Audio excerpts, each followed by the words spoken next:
The amazing broken chord ballad. First of all, what is a broken chord? Think about the chord of C that you already know in your right hand.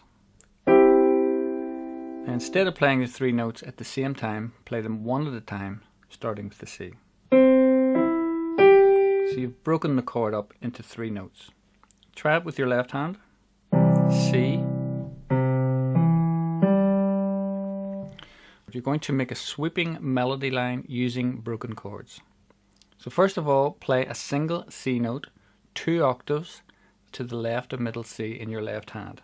So that's 1 octave, 2 octaves. So you're going to play that C note. Then you're going to play a broken C chord 1 octave up from that note. That's 1 octave up in your right hand.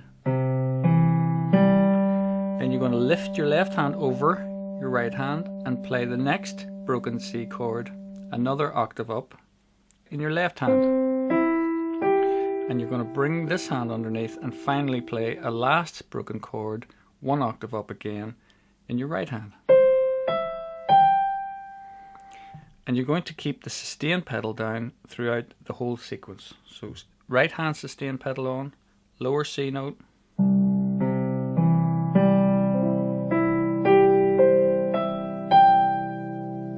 and again,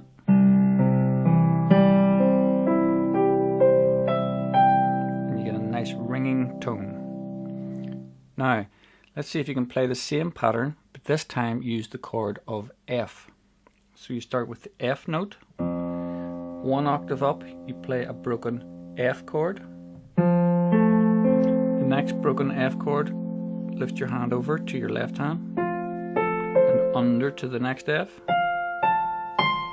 So F,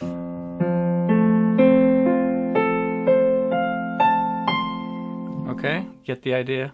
Now to play the entire tune, use the pattern on the page with the following chord sequence. So you start with C, F, B diminished, E minor, A minor, D minor, G, C, and end on another C. So let's play it all the way through.